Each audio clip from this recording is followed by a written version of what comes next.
بسم اللہ الرحمن الرحیم الحمد للہ رب العالمین والصلاة والسلام علی سید الانبیاء والمرسلین۔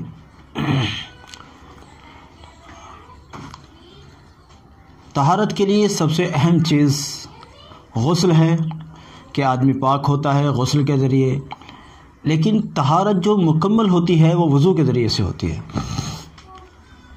یعنی اگر غسل آپ کر چکے ہیں، اس کے بعد میں آپ کا کسی اور وقت میں جا کر آپ کو کوئی ایسی عبادت کرنی ہے جیسے قرآن پڑھنا ہے، نماز پڑھنی ہے یا اور اس طرح کا کوئی عمل کرنا ہے، تو اس کے لیے باوجود کہ آپ پاک ہیں، آپ غسل کر چکے ہیں، آپ کو وضو کرنا ہوگا کہ یہ آپ کی طہارت، آپ کی پاکی کی تکمیل ہے، اس کو مکمل کرتا ہے۔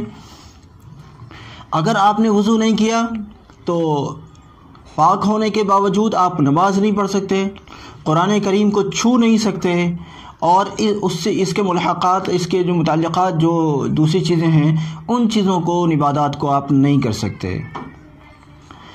اب وضو کے متعلق، وضو تو سب جانتے ہیں کہ ہاں جی وضو ہوتا ہے کچھ، لیکن وضو میں کچھ چیزیں ایسی ہیں جن کا کرنا نہایت ضروری ہے۔ اگر ان چیزوں کو وضو میں نہیں کیا تو پھر وضو ہی نہیں ہوگا۔ ایسی 4 چیزیں ہیں جن کا جاننا ہر ایک کے لیے ضروری ہے۔ اگر ان کاموں کو نہیں کیا، ان 4 کاموں کو نہیں کیا تو وضو نہیں ہوگا۔ کیا ہے وہ کام؟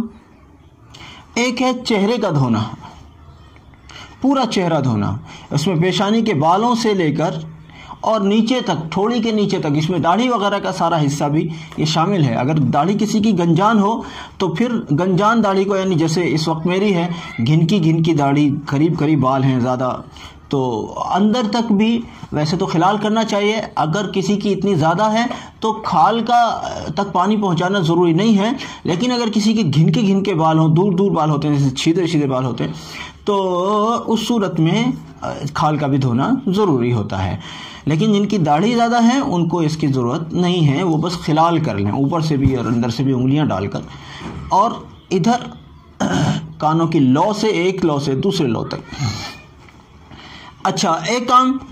دوسرا کام، کونیوں سمیت ہاتھوں کو دھوئیں، کونیوں سمیت، کونی ہو گئی، اس کے اوپر تک دھونا ہے، یعنی کونی بھی دھل جائیں، ایسے اوپر تک دھونا ہے۔ کونیوں سمیت آپ نے سارے ہاتھوں کو دھو لیا ہے۔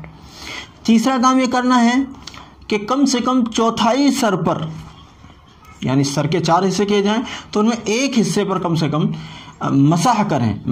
مسح یہ ہے کہ اگر آپ نے ہاتھ بھگو کر اگر سر پر پھیر لیا تو مسح ہو گیا، اسی کا نام مسح ہے بھی۔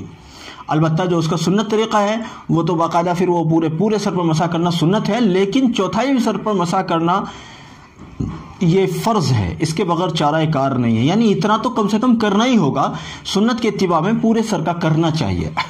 اور چوتھا فرض ہے اپنے پیروں کو گٹوں سمیت دھونا، گٹوں سمیت دھوئیں، پیروں کے گٹے بھی دھل جائیں۔ اگر ان 4 کاموں کو کسی نے انجام دے لیا تو اس کا وضو ہو گیا۔ اگر ان میں سے کسی ایک کام کو بھی چھوڑ دیا یا وہ ناقص رہا، ادھورا رہا، تو وضو نہیں ہوا، چاہے کچھ بھی کر لیا، لیکن ان 4 کاموں میں سے کوئی سا ایک کام ناقص رہا، چھوڑ دیا یا کسی صورت میں ہلکا رہا، تو اس صورت میں اس کے وضو کو مکمل نہیں مانا جائے گا۔ ہاں، البتہ اگر وضو کے ٹوٹنے کی چیزوں کے پیش آنے سے پہلے وہ اس کمی کو دور کر لیتا ہے تو پھر اس کا وضو مکمل ہو جائے گا، نئے سرے سے دوسرا وضو کرنے کی ضرورت نہیں ہے۔ لیکن اگر اس کو ابھی مکمل کرنے کی نوبت نہیں آئی تھی اور اس کو وضو کے توڑنے والی کوئی چیز پیش آ گئی تو ایسی صورت میں پھر اس کو دوبارہ سے وضو کرنا ہوگا۔ بہرحال ان 4 چیزوں کو وضو کے فرائض کہتے ہیں۔ اب آپ کہیں گے کہ نہ بسم اللہ پڑھنا بتایا، نہ ہاتھوں کا دھونا بتایا، نہ کلی کرنا بتایا، نہ ناک میں پانی ڈالنا بتایا، نہ مسواک کرنا بتایا، نہ 3 بار دھونا بتایا، نہ وغیرہ۔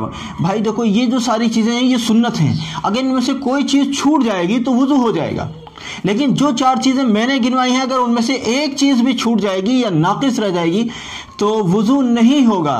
یہ سنتیں جو ہاتھ دھونا اور کلی کرنا وغیرہ جو سنتیں ہیں، ان کا انشاءاللہ کسی اور موقع سے ذکر کریں گے۔ بہرحال ان 4 چیزوں کا جو کہ فرض ہیں ان کا ہمیں خیال رکھنا چاہیے، سب لوگوں تک اس بات کو پہنچائیں تاکہ سب لوگ اپنے وضو کی اصلاح کر کے اپنی عبادات کی اصلاح کر سکیں، اچھے سے عبادات کر سکیں۔ جزاکم اللہ، السلام علیکم ورحمۃ اللہ وبرکاتہ۔